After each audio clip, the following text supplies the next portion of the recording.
Welcome to the Gold Standard on the 440 Sports Network, partnered, of course, with Lower Broad Hockey. I am Braden Gall, and you can get to me on the internet and in the streets at Braden Gall.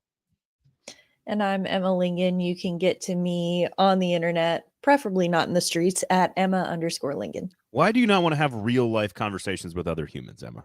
Why not? I generally dislike other humans. Oh, okay. Well, there's that. There's that to consider. All right, so Joakim Kemell debuted, one of the top prospects in the Pred system. I want to get your thoughts on what you saw. Adam and I talked about it a little bit on Lower Broad Hockey on Monday. Go check out that conversation.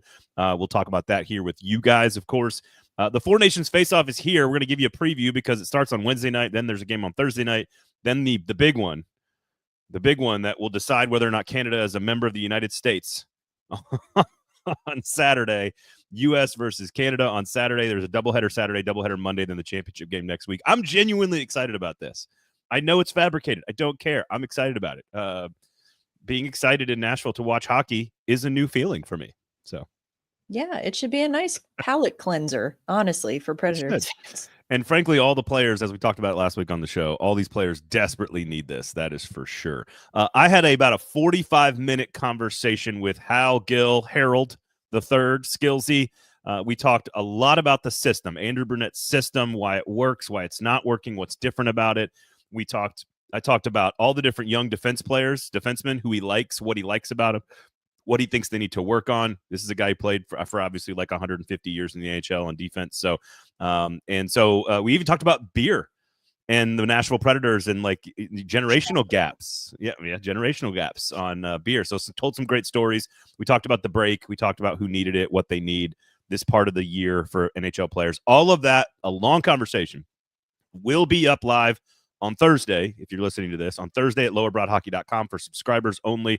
But I am going to give you his answer today on the show about 3 minutes later on about Brady Shea and what he has to do to adapt to the system. And then he talks about sort of what the defensive system is asking of its players.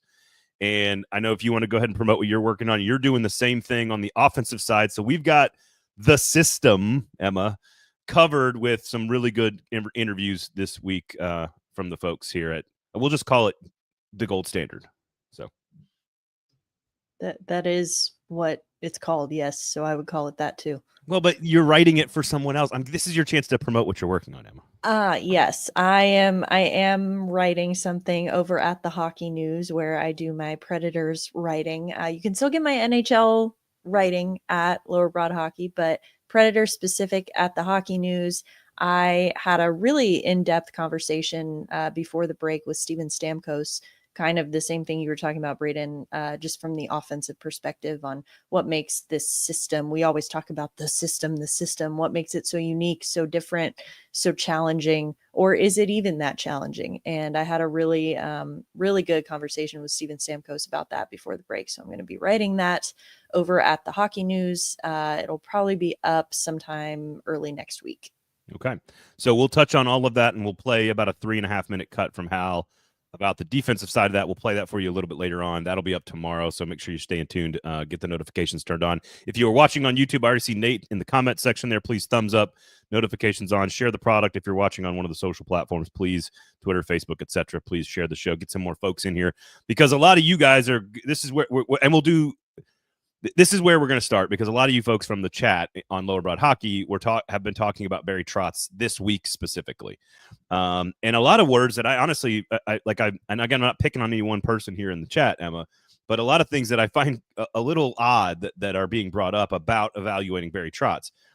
One, for example, I'm going to see if I can find the exact words here, but like toxic culture, I think, is one that came up. He's responsible for the toxic culture. And I just am like, I don't even understand what that means. And again, I'm not picking on any one commenter, because a lot of you guys are great, and I love interacting with all you guys, but I didn't understand a lot of the things. So let's start with Tim. Tim asked this question: why won't anyone on the pod consider firing Trotz as an option? It truly baffles me. I know there's a whole thread about this, but he was listening to Adam and I. Why,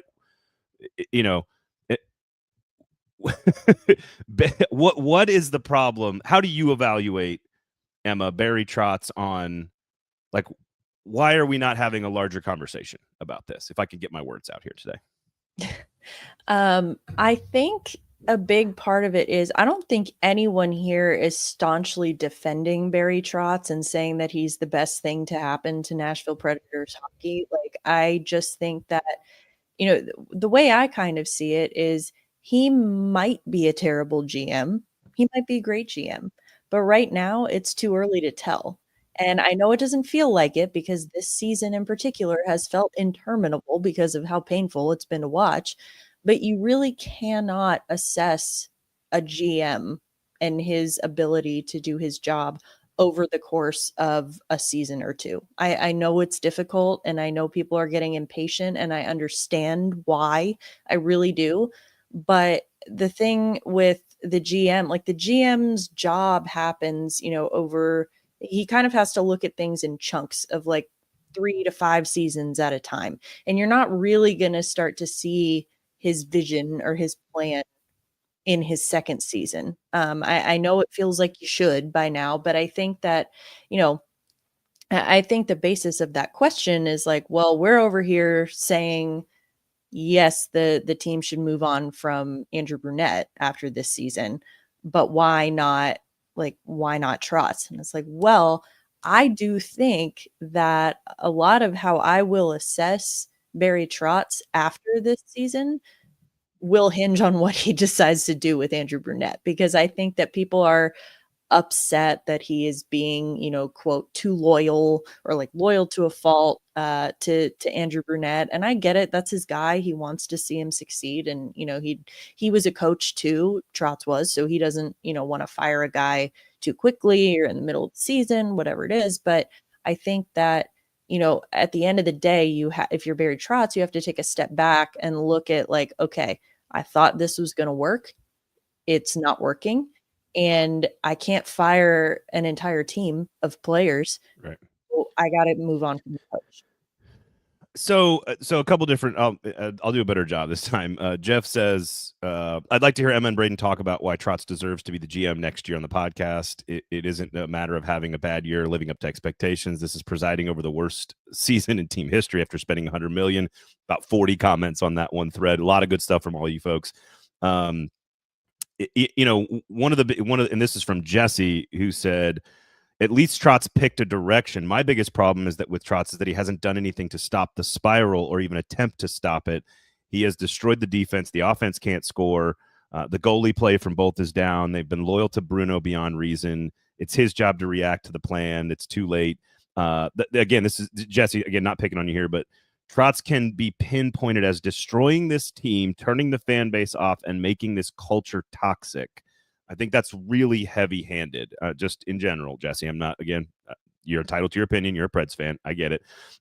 Tim says, why won't anyone on the pod consider firing Trotz as an option? It truly baffles me. I already said that. So, and a couple of you in the comments, I want to get to this. So Eddie says, hockey GMs are one of the few jobs in sports where immediate results aren't expected. Here's what I would say about this entire conversation. He got immediate results, guys.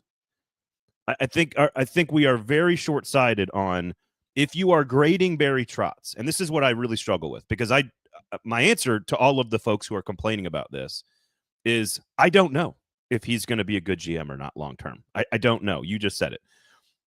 We need time to acquire data and to judge the decision making. And right now, the biggest decision that I put on Trotz is Andrew Brunette. Whether or not you fire him or hire him or extend him or buy into him or show patience, that is the number one biggest decision that Barry Trotz is making right now. Now, the trades and the deadline will be a factor here, and we'll see what he does. Getting rid of Sissons and O'Reilly, for example, I may be against that. I don't know. But everything he did in the half a season that he was learning under Poyle or making decisions with Poyle, everybody rave reviews for what they accomplished. Making the move to go from Hines to Brunette was his decision, and it paid off with big results in year one. Overachieved, playoff series, developed young players, made smart moves at the deadline, went and got pieces that helped him for cheap that didn't mortgage the future. No one can complain about anything that he did. The only thing that there's some minor stuff here. Like if we're gonna fire a GM over Dante Fabro, I think we've lost the thread here. I just think we have.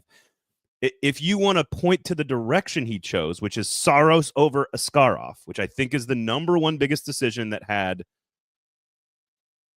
a at least an amount of people on both sides complaining or claiming that this was the right. There was at least some divide with smart hockey people about which direction they could have gone. They could have gone deep rebuild. I was one of them that said, if you're going to do it, do the deep rebuild. Sell off Saros. He's your best piece. Get as much as you can. Build around Askarov and be bad for a couple of years. Like that. I'm not saying that's what I loved or wanted, but it's an option and it's logical. It makes sense.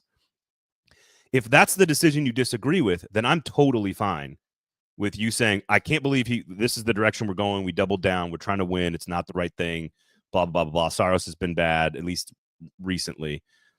We've talked a lot about Saros. It's not all on Saros, guys. So I think, and then every single one of you fans and everybody in this chat. If you think Saros is the primary problem with this team, then you are not watching the games. But agreed. If the commenters also disagreed with Stamkos, Marchessault, and Shea, I need the receipts, as I've said, and I do feel like we've had this conversation. I am not absolving Barry Trotz of all wrongdoing here. But in the season, what does the general manager do? He makes some trades. He can extend some contracts. Are we going to fire Barry Trotz because he extended Adam Wilsby? And so my issue is not that like Trotz is good or bad. I don't know yet. Right now, we have one really good chunk of good decision making. We've got the one questionable decision that we don't really know the answer to, Saros or Askarov, because it's going to take 6 or 7 years to figure out.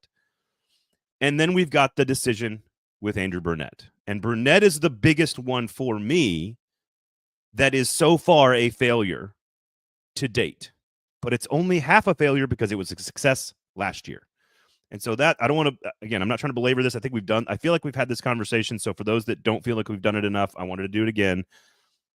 I feel like a reevaluation of everything is coming. Burnett, Trotz, the players, the goalie department, the coaching staff, the front office, it should all be evaluated if they have one of the worst seasons in franchise history. So no one is safe, but I don't think we have enough information yet, or at least enough bad information yet, to suggest that Trotz is the reason this is going this way. I don't know why it wouldn't be on the players and the coach first. They're the ones playing the game and coaching the game. I don't, maybe I'm being rudimentary here, but that's how I feel about it.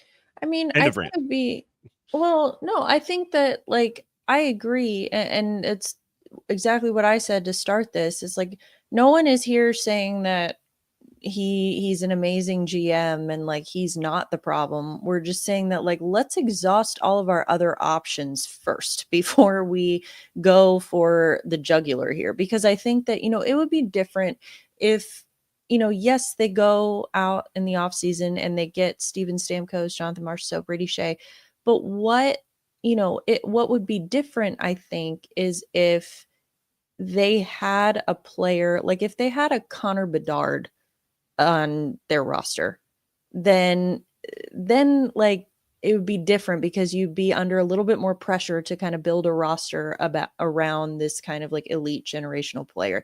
And I know that people, in Predators terms are looking at Philip Forsberg, Roman Josi as like, those are the guys you want to build around for now and try to go win. Again, I think you have to give Barry Trotz a lot of credit for actually picking a direction, because this team did not have a direction and no one was angry. Like, maybe not no one, but a lot of people were not angry when Barry Trotz came out and said, hey, we're going to try to win right now. Like, I think people were like, yes, finally a direction, let's run with that. And he's running with it and it's not working. And that's... But a GM doesn't even run with it. A GM just gives all the fuel to the coach and the player and then sits back on the sideline and watches them try to run. Right. And it's not working, but I don't think you can pin it on the GM to say, hey, you went out and got a future Hall of Famer and a couple Stanley Cup winners and a Conn Smythe winner. And that's why this team isn't winning. Like, what? That doesn't make sense. Well, if he had, and this is the other thing, if he had mortgaged the other plan to do that, I would be far more critical. But I don't remember anyone being like, God, I can't believe they went and got Brady Shea. What a terrible decision. And again, maybe there are plenty of you that did that. I would like to see again, this is where I'm kind of like, I need the receipts, not out of a rude way, but out of like if you were on board with this is a bad decision on July 1st when he spent the money, then you are the one that can stand up and say, I think Barry Trotz is a bad GM, because if I you think saw it coming at that point, there's revisionist history and hindsight, and when we all have all of that information, then we can make smarter decisions about stuff. Just like 5 years from now, we'll have a clearer picture of Askarov versus Saros. right. And so, like, again, the one here that is the big one, because it goes top down, is Andrew Burnett, and he stuck with Andrew Burnett through a very bad start to the season. It has not gotten better. They've had a couple of decent chunks of time, but it's not worked. And so ultimately, that does fall on him. But that's the Burnett. That, to me, it's a ladder there. Like, if you move on Burnett and you fire him at the end of the season, and you hire a new coach, all of those two decisions hang on Barry Trotz. If you trade away a young, like if Matthew Wood ends up being James Neal, Barry Trotz is going to get a lot of credit for that, but we're not going to know for a couple of, like, Tanner Molendyke seems like a hell of a prospect. Good pick, Barry. So I think there's a lot of ways to analyze a GM that don't involve what actually happens in the game. And what happens in the game, that problem is the coach. Yes, the coach eventually reports to the GM, and that's on the GM. But I just don't see it right now being the thing that helps the organization, the thing that fixes the problems, the thing that is the right. And it's not that the commenters aren't right, Emma. He might be bad at this, and he might never develop into a great GM, and we might be talking about a GM search 2 years from now. But I just don't think you have. From now. I just don't think you have enough. Right. I don't think you have enough information to make any intelligent decisions. And frankly, unless you know of a name that you are sure is definitively better at the GM job, which I don't know how anybody knows that. You can't just fire someone just to fire someone. You need to have a plan. Like, Adam floated this idea, and I'd love to hear the commenters here. I'm sure Josh and you guys that were subscribed have already heard this, but Adam's like, how would fans react to Joel Quenneville being the head coach for the Predators? And it's like, my theory is, if you win a lot of games, people will put up with a lot. They might not like it at first. It's bad optics because of Chicago and because of what happened in Chicago. And it's extra bad because it's Chicago with Nashville. But if he's winning the division, who's going to care? No one's going to care. Mike Ribeiro had like 100 assists in 2 seasons. People were cheering for him. I mean, like, people will put up with a lot of flaws if you are successful. And that's a plan. You could, if they came out and said, we're firing Andrew Burnett to go hire Joel Quenneville, there'll be people that didn't like it, that don't like it, and don't want it to happen. But it's the plan. It would be a plan, at least, that they could lay out and explain to people. I'm just using that as an example. So. You're talking about people will put up with a lot, but you know who I don't think will put up with a lot of that is Barry Trotz. Barry Trotz. No, I hear you. But he's big on toxic culture, Emma. He's big, big toxic culture guy. Yeah, he created this toxic culture in Nashville. I'm sorry, Jesse. I'm not trying to pick on you. I don't know what that means.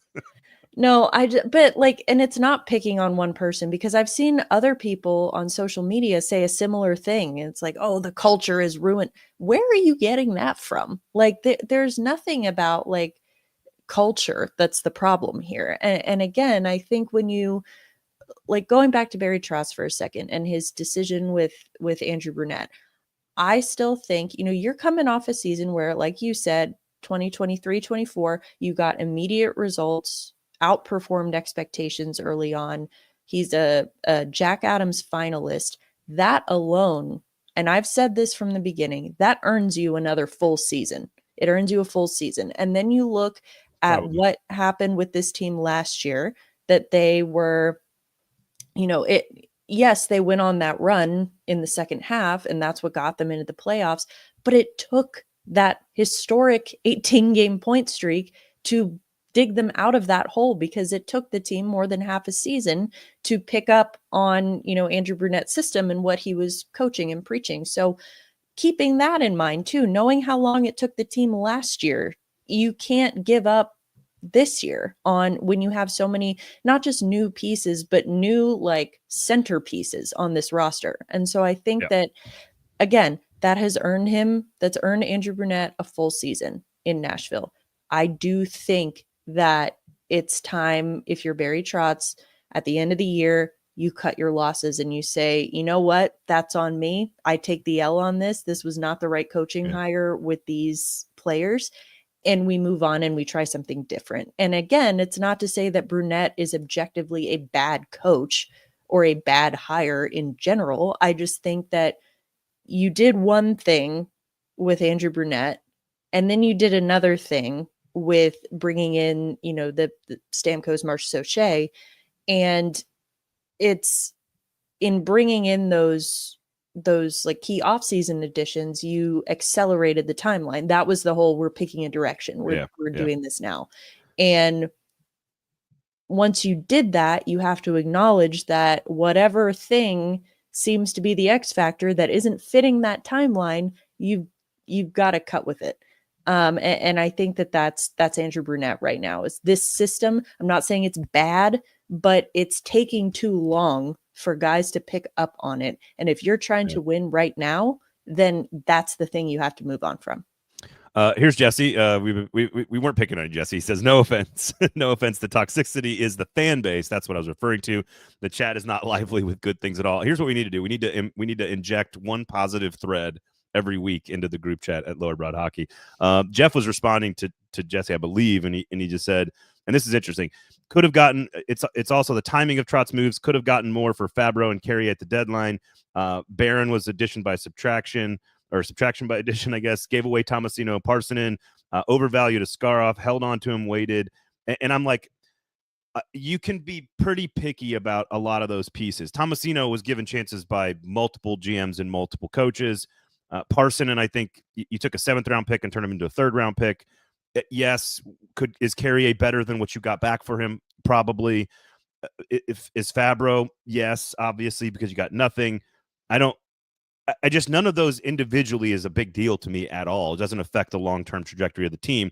None of those individual things, it's not a fireable offense, I don't think. No, and I think you don't have to agree with everything he's done, but... No, but I think the point is, taken in totality, along with the worst season maybe in franchise history, that's a bad look. I agree. It's a big L, guys. This 24-25, huge L for everybody. And all will be evaluated at the end of the year. But if you're going to evaluate a GM, you have to do it on draft picks and farm system, which we don't really know yet. You have to deal with it with personnel decisions like trades and acquisitions and free agency. Askarov is the only one that anyone was criticized or critical of in the beginning when it actually happened. Everyone has hindsight and can make a judgment after the fact. That and then you base it on team success on the coach that you hired. And so far, he has a giant W and a giant L. Those are the two. You need a third one in theory if you're going to be a little bit more accurate, because if Brunette comes back next year and they have a great season, you'll have to look at Trotz and go 2 wins, 1 loss. And I'm not saying that's going to happen, and I'm not saying that's what should happen, but that could happen. And if it does, then all the complaining is sort of just a bad off season, a bad year, a bad, people learning how to get to the system, or, Brunette needs to, I do think, and I talked to Hal about this, I do think Brunette needs to be more adaptable and evolve stuff and be a little less tight with things. And I can't wait to read what Stamkos has to say about that. Hal had some interesting thoughts about how in the last month or two, he's been more of that, allowing players to do a little bit more that fits their skill set versus sticking as tightly as they do to the system. So we shall see. We've already gone a little too long on this, but it is interesting, and I get it. People are upset about where this team is at right now. I hear them. You know what I mean? It's not any more fun to cover than it is to watch as a fan. And I would argue that the toxicity of the fan base that Jesse's referring to, nothing new. It just flares up at certain times. And again, I'd like to think that the chat is a little bit more respectful because it's not social media. Social media is designed for toxicity. That's what it's for. And I've been telling you got to get off there. You got to get out of the sewers. All right. Joakim Kemell, positivity here real quickly. Set a record, 7 shots. Certainly the game was a little out of hand, which is terrible. But he was given a lot of opportunity after the first period to play, even some time on the power play. His shot is his thing, his calling card. He got, again, a record. Craig Smith had the previous record for 5 shots in a Predators debut. He got 7. He came back and got a few less minutes on Saturday against Buffalo, a game that, frankly, Emma, was a microcosm of the entire season. I felt like lots of defensive breakdowns, lots of high danger chances against, and somehow you figured out a way to sort of take advantage of some opportunities, score, and you win the game. But in an exciting, dramatic fashion that really wasn't particularly great hockey, but it was entertaining. I watched him a lot on defense in that game.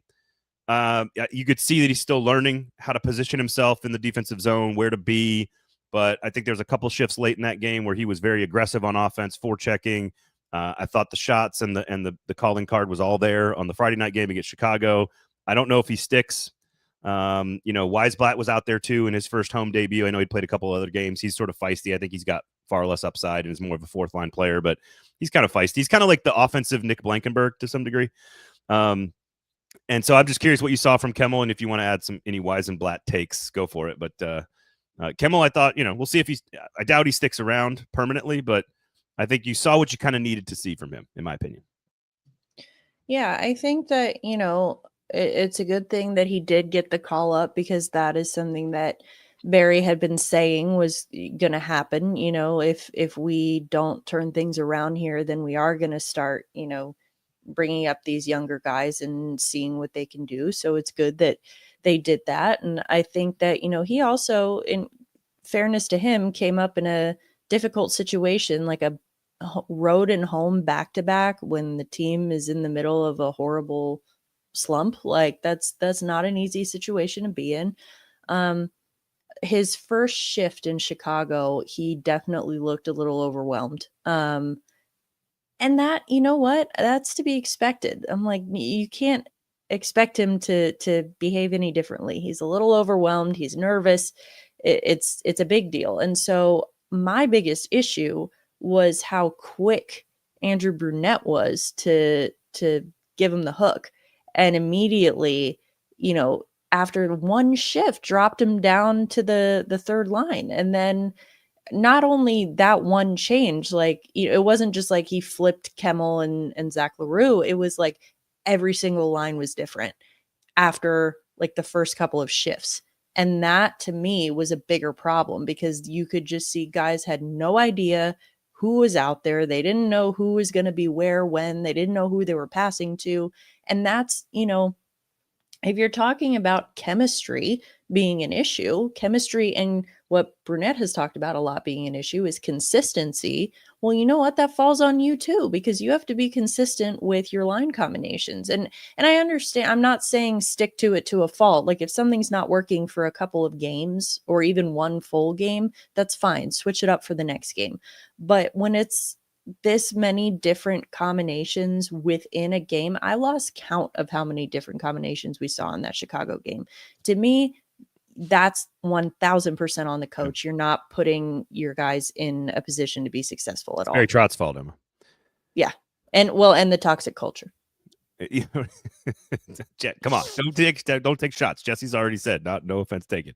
That wasn't it, Jesse. That was that there are people elsewhere who are saying that the problem is a toxic culture in the locker room, to which I would ask, have you been in the locker room? Because I have, and I'm not quite sure where that's coming from. I think that there is I think it's really, and this is not about Trotz, because obviously he didn't make these picks, but I think if you are trying to find silver linings, trying to find moments of excitement or things to be, optimistic about, I think the fact that you've got, what did they play? 54 games. Is that right? Off the top of my head, I think.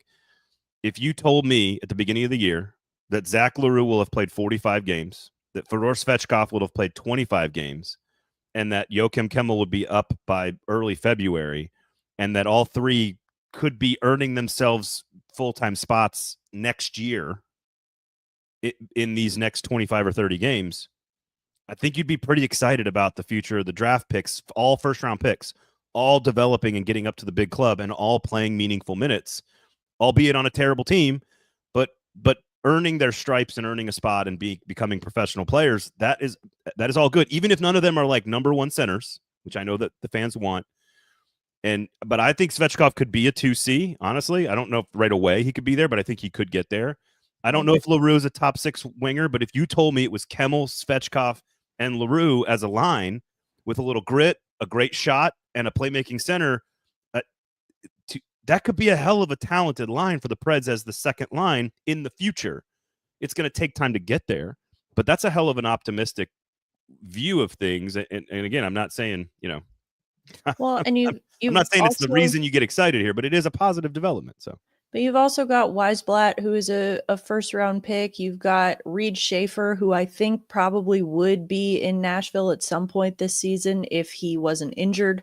There's a lot to be excited about there. And I think that, this is one of the most common complaints that we heard from the fan base last year and well before, is that like, oh, you're blocking spots for the younger guys, bring up the younger guys, you're not giving them a chance. Well, now they're getting the chance. So like, I don't think, I genuinely don't think that people understand when they're asking for, like, the people who may have been in the camp of trade Saros, bring up Askarov, bring up all the young kids, like start the youth movement now.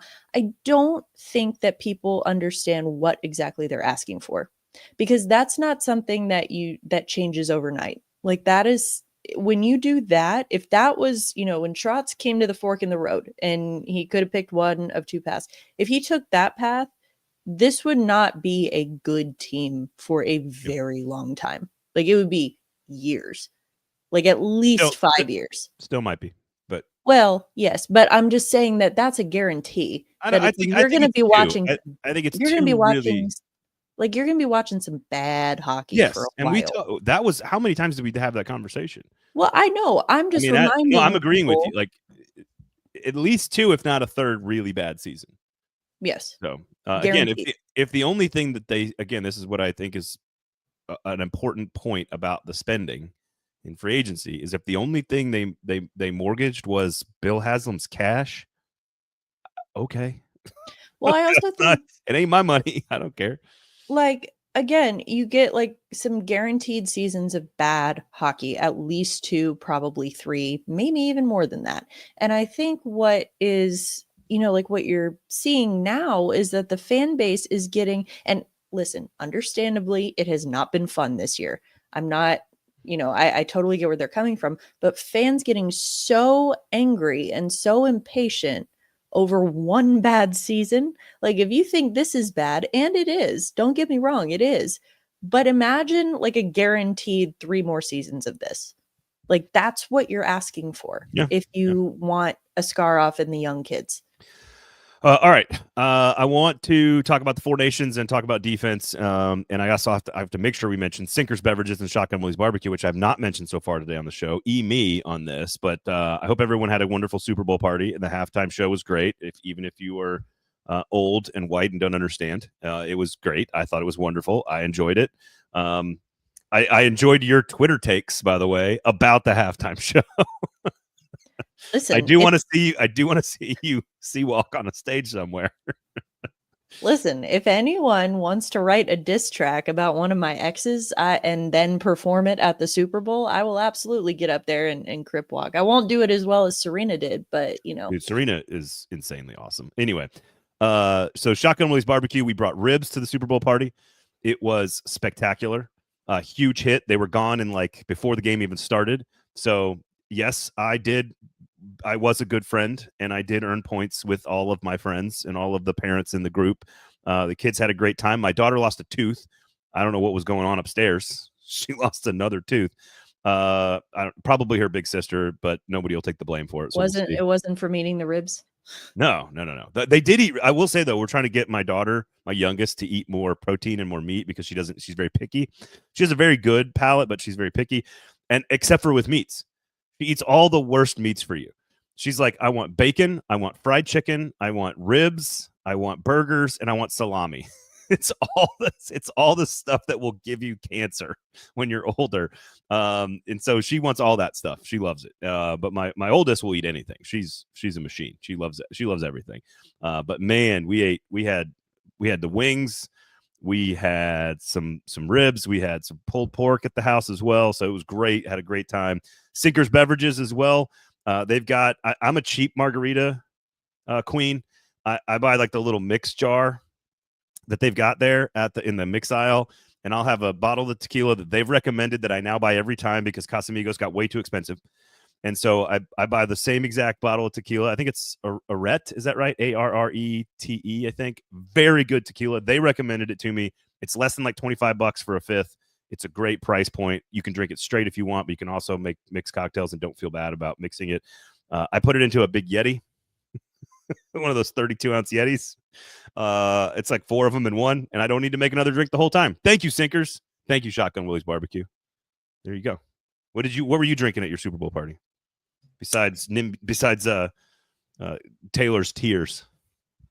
I don't care about Taylor Swift. I was all about Kendrick Lamar. I was drinking Drake's Tears at that. But yes. I did not know that he was like a fanboy for Serena. I didn't know all that.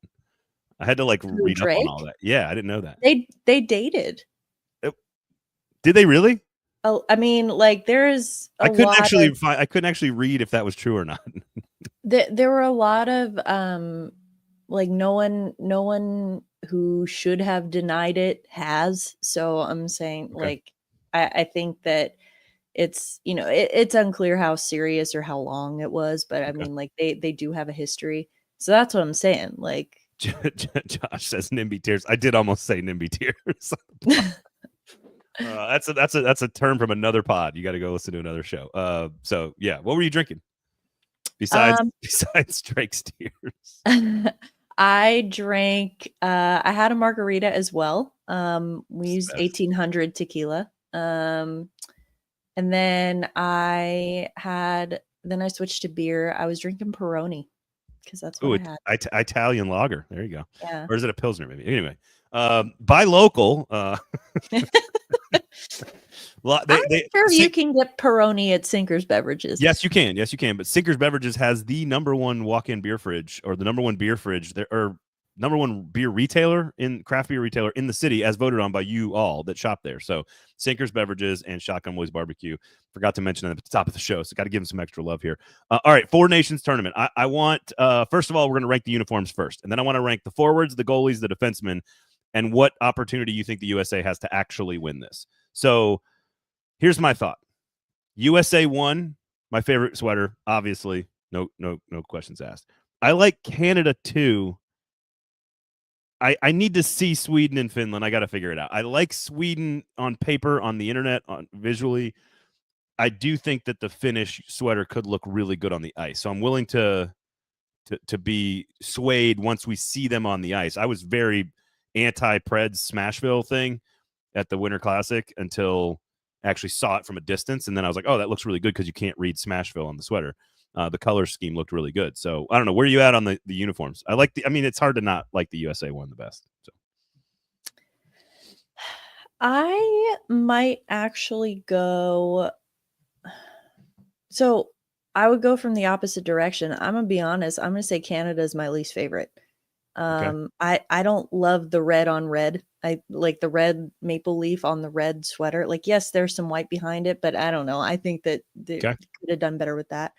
Then I would go third. I would say Sweden. I like the Three Crowns, but maybe it's just a color preference for me. I'm like, it looks too much like the Predators. I don't like it. It also looks like a horse jockey's uniform. A little bit. I know that those are their logos and everything. I get all that. I might actually go USA number 2 and Finland number 1. The colors on Finland are great. It's a very Utah hockey club. The colors are good. The symbolism is good with the lion. I mean, the USA is just kind of blah. It's like just USA. But I like simple though, generally. I do too. I do too. But I think that there are ways to, kind of add some nuance without making it busy necessarily. And I don't know. I'm not a designer, so I don't know exactly what that would be for USA, but it feels like there could have been more. And for those that don't know, of course, Suomi means Finland in Finnish. So that's not some random word that Americans don't know about. So I do like it. I could see, maybe I should switch. Maybe I like Finland more than Canada. I just like horizontal stripes on sweaters because it feels very retro, feels very old school, and I like all retro old school stuff. All right, USA best goalies, right? Oh yeah. Is that our only chance to win? No. Okay. I picked on It's All Your Fault with Gover this week. I made my pick and I'm sticking by it. That I think I'm picking USA. Oh, you homer. I'm really not listen, as much as I would not like to pick the USA to win anything right now, I am Why? What are you talking about? I'm not getting into that. Oh, okay. I'm too busy. You like trade wars?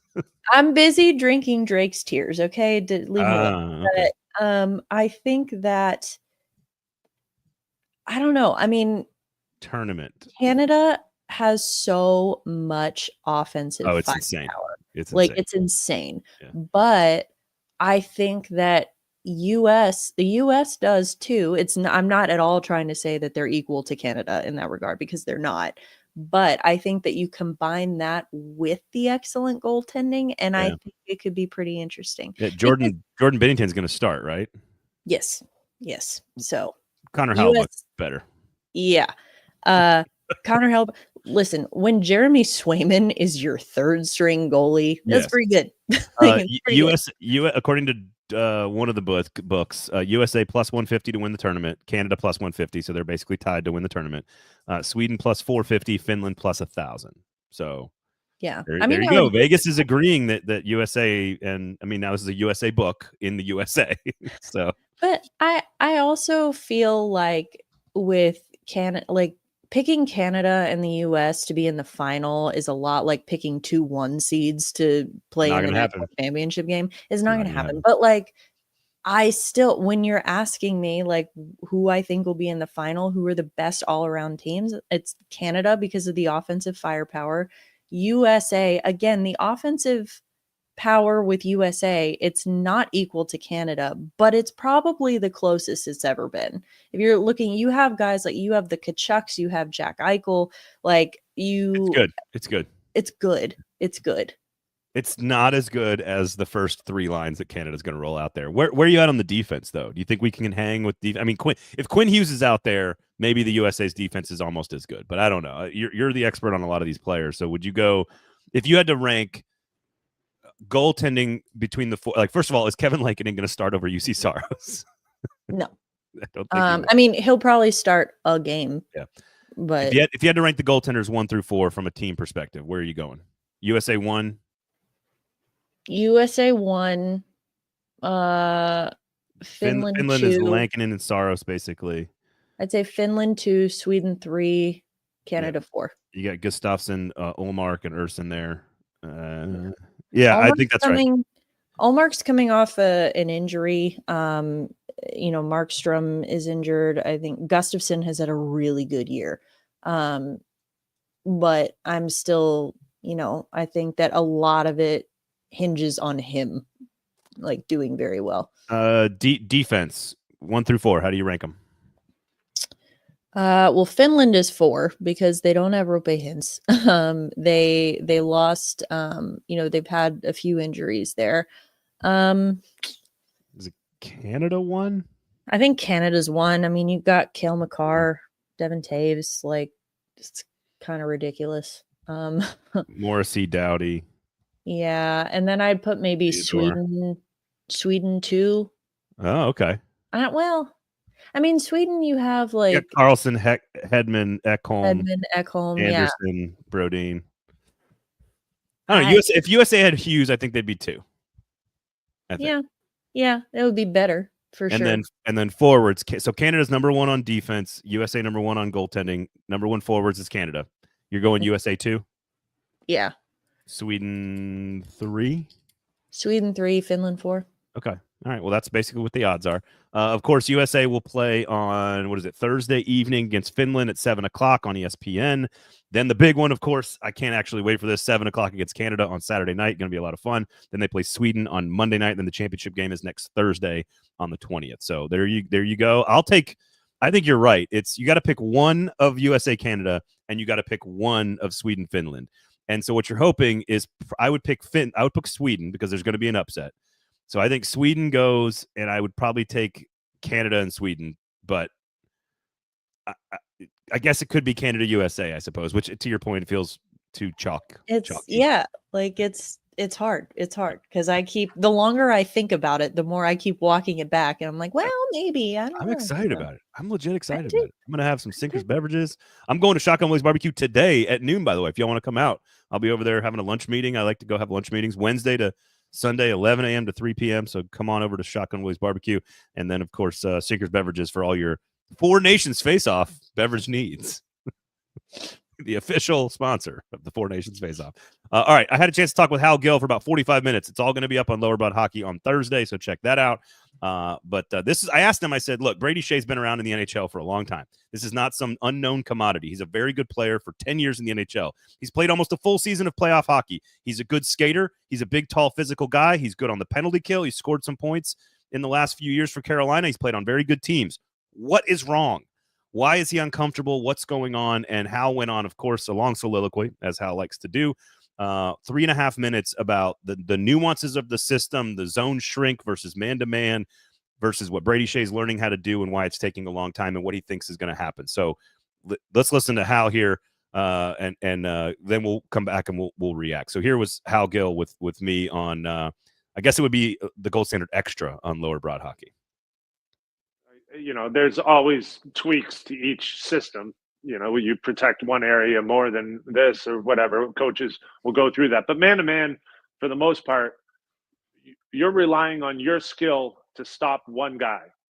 Now, you have to rely on 5 guys to stop their guy. If one guy gets beat, then, okay, now I have to fall back. I have to leave my guy to go help who got beat. But for the most part, when you're playing a good team, Carolina had some good defensemen that could get stops. The Preds played man-to-man when they're, you have Ekholm, Subban, Yost, Ellis. Like, those guys were good, and they could get stops. They could stop a guy one-on-one. And so a one-on-one system is great because they're going to stop that guy. But if one guy gets beat, and you see that when your 5 or 6 defensemen come in, it doesn't mean they're bad players.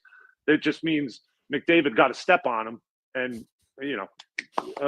like, hey, you tried, but McDavid's nasty. He gets a step on you, and now everyone has to pivot and fall back and try to sort it out, and that becomes the challenge of a man-to-man system where Brady Shea had been playing, and it's a lot easier just to follow your guy, and then one guy gets beat, you play a 2-on-1 and you sort it out, as opposed to going into a zone and going into an uncharted territory and feeling like I'm not in the position I'm used to. And then, it becomes, I got to open my hips, and it's all subtle things that you'd have to really look at video. But like, I'd go in and I'd want my body facing one way in a certain situation. And if I was playing man-to-man, my body would be playing in a total different situation. Now, you say, oh, that's not a big deal. Just turn your body. Well, now you turn your body. Well, now you have to open up your hips and skate this way where you used to back up and do this. And so it becomes a technical skill and it's all idiosyncrasies and stick positions. And there's a lot more that goes into it than just cover your guy.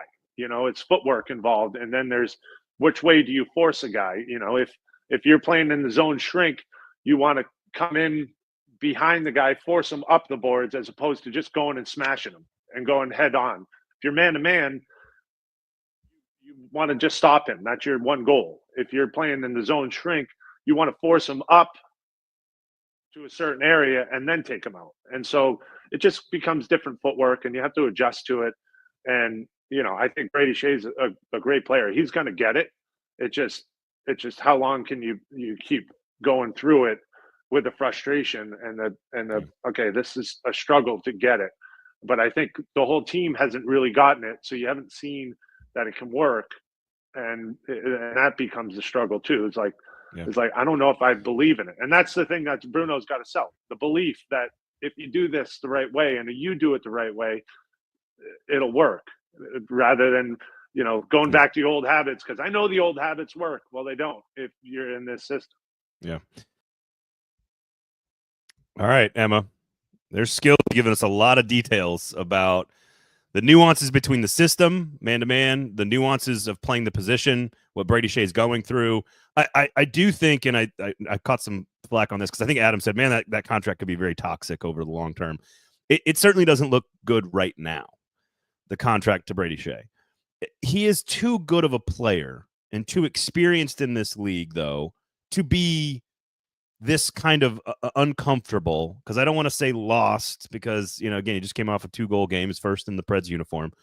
But he was the one I was most excited about of the 3 signings. I think you were too. So we got to put our hands up in the air and be accountable and say, look, we got that wrong, at least so far. But there's 6 more years and like $40 million more on the contract. So they're going to have to figure this out. I do believe he can figure it out. It should not take this long, and that's on both the coach and the player.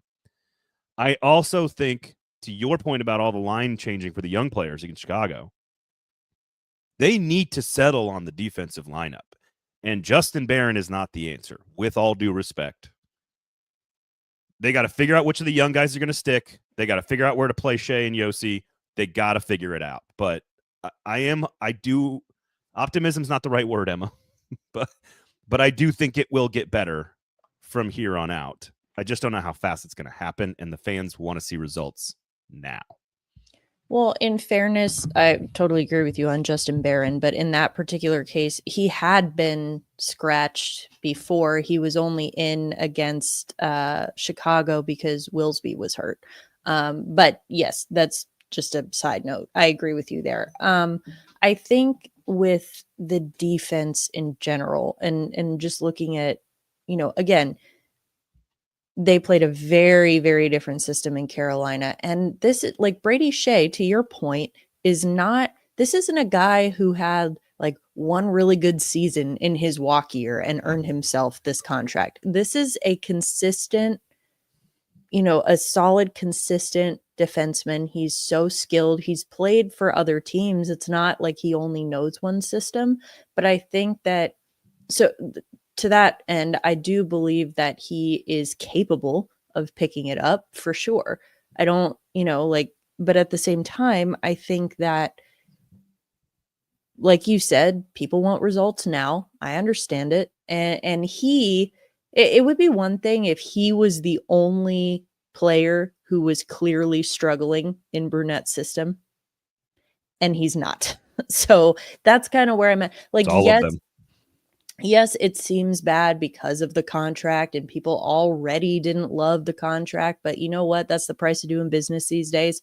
And so you had to do that, to get him at all.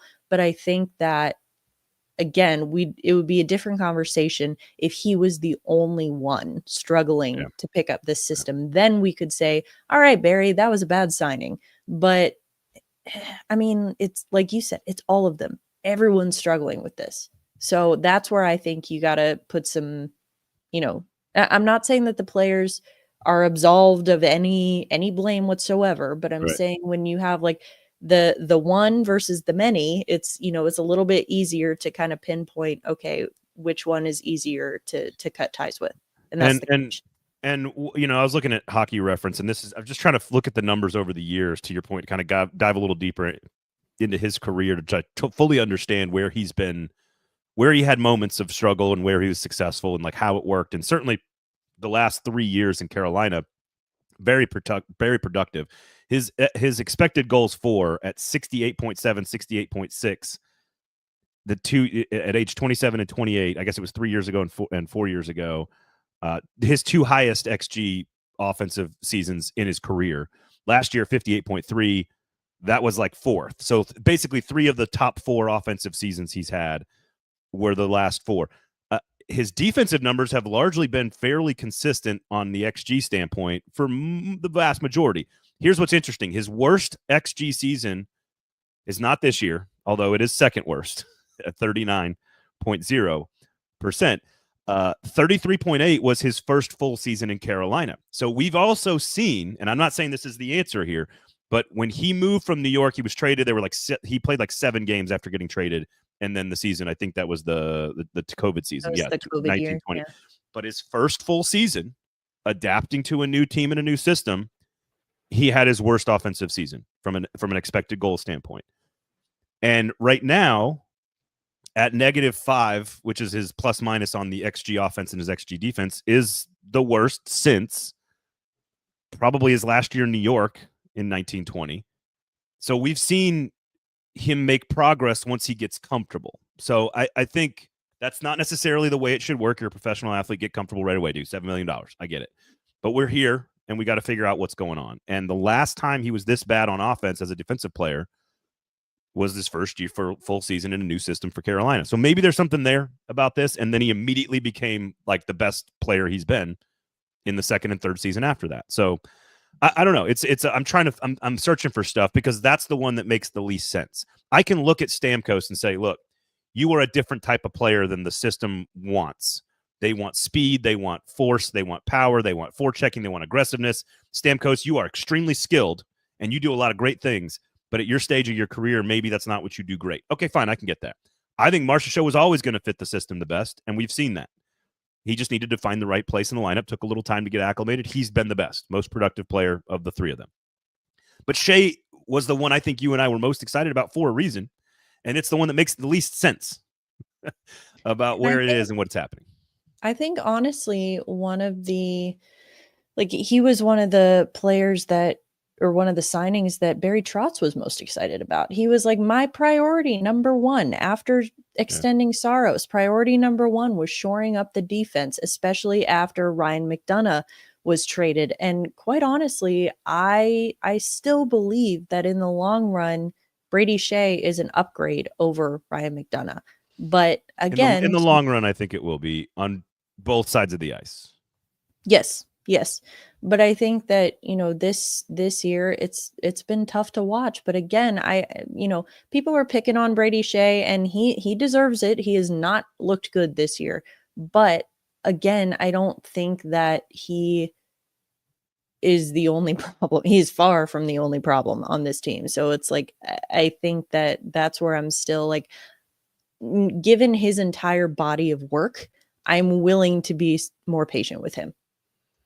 And his XG on defense, of course, is the lowest since his first year in Carolina as well. Also making adjustments on defense to the new system. Again, that's not a reason for him to be this bad in this system, but right. Maybe there's a little insight there into like, hey, it just takes him a little bit longer to get into a system.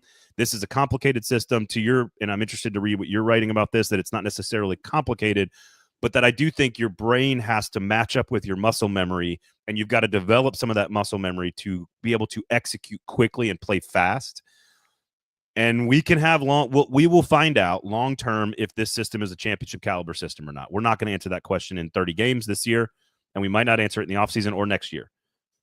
That one I don't know. Only super genius hockey gurus who have been inside buildings for 30 years like Trotz can answer those types of questions. Is this a system that can win a championship, or is it a little too gimmicky? Like, I've been around football my whole life. I worked with Mike Leach. The guy who has implemented a system that has affected every level of football permanently for the last 25 years. And I still couldn't understand why he never evolved the system to try to win a championship like other coaches did. And so we just don't know. The air raid in football is a little gimmicky. Other coaches took those principles and made it better and added the power rushing attack, etc. That's where I feel like we're at right now. Is this a little gimmicky, or is there another layer to it that makes it championship good? And we're not going to know that for a little while. So yeah, otherwise, I agree. There you go. If you want to listen to the entire conversation with Hal Gill, please go check out and subscribe to Lower Broad Hockey. It'll be up on Thursday. If you would like to read a full offensive breakdown of Andrew Burnett's system, where should the good folks go, Emma? You can find that and the rest of my work. I also have a in-depth profile coming up on Nick Blankenberg over at the Hockey News, Nashville Predators team site. And did he sleep in a gym? What was his? What was that? Was he sleeping at his coach's house? Yeah, Earned the scholarship at Michigan. Give me a quick nugget on that, because that's a fascinating backstory. Well, he was working. So when he got out of high school, all he wanted to do was make a junior team. And he didn't. He tried out twice. He didn't make it. But because he had a May birthday, he was able to play one more year of midget major, so 18U. And so he was playing midget major hockey in Plymouth, Michigan, while working as a Zamboni driver. And then he ended up getting he got scouted by the Alberta Junior Hockey League, went out to play there, got scouted at Michigan, walked on his freshman year, ended up as a captain his senior year. The story's great. It's like I've been doubted and told no my entire career, and yet here I am leading the Nashville Predators in plus minus because I'm in the right place at the right time almost all the time. And Hal Gill talked a lot about Adam Wilsby, talked a lot about Nick Blankenberg, talked a lot about Spencer Stasny. I wanted to get to know the strengths and weaknesses of all the young players, and he had a lot of great things to say about, like, this is where Brady Shea wasn't necessarily figuring out where to be in the right places at the right time. That's what he's working on. One of the guys who's grasped that system and is in the right place at the right time, according to Hal, is Blankenberg. So great backstory, profile coming, and of course the offensive system coming. You said next week, so make sure you got the notifications turned on for hockey news as well. Please subscribe to Lower Broad Hockey. Make sure you check out all of Emma's other 38 Nashville Predators and hockey podcasts. Enjoy the Four Nations face-off over the weekend, and tonight and Thursday and Saturday and Monday. It's going to be a lot of fun, of course. And we do appreciate all the comments, all you folks jumping in there. Make sure you thumbs up, notifications turned on, et cetera, all that stuff. You guys know what to do. The more you do that, the more people will find this, and the more people that find this, the more work we can put into it for you guys, the more we all invest back into it. Make sure you check out Sinker's Beverages and Shotgun Willie's Barbecue. If you're watching this live, I'll be there today in about like an hour. So come on by and hang out. If you want to come by and say hello. Kevin, I'm sure Emma missed all of your amazing compliments and comments today on the show. I did. No one's called me a queen today. You called yourself a queen before anyone called me a queen, so I'm a little offended. But who had that on the bingo card today? Otherwise, really excited about the conversation with Hal, so make sure you check that out tomorrow. Thanks for listening. Rate, review, subscribe, all that good stuff, all those call to actions that we're supposed to do at the end of every show. Thank you all for listening and for supporting the show. For Emma, I am Braden. We'll talk to you guys next week.